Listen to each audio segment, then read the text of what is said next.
who can we as optometrists help?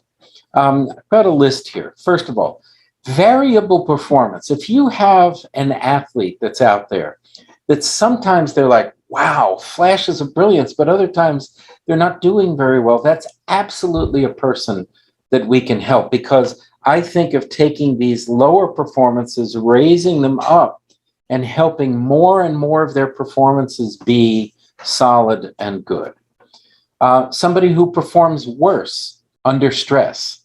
That's a kind of person I talked with coaches often. Oh yeah, in practice, they're great. If the team is way behind or way ahead, I'm thinking basketball now, ahead or behind by 20 points, there's not much stress on the players.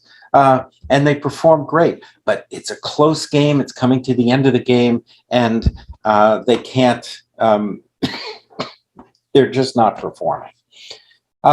Again, does well when little is on the line, knows what to do, but doesn't execute.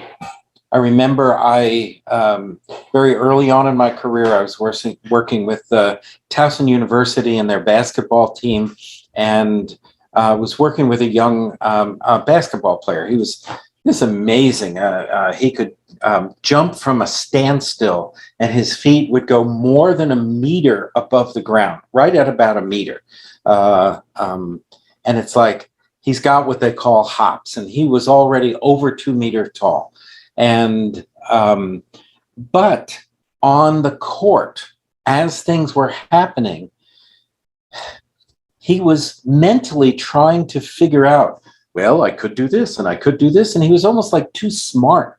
And it's like, you need to just react. And I actually worked with him on the court.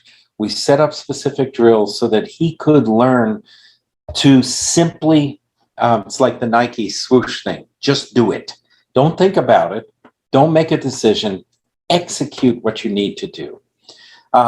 Somebody who a coach says they practice great but performs poorly, I want to work with them. Somebody who's thinking too much, they're not on automatic pilot. Those are people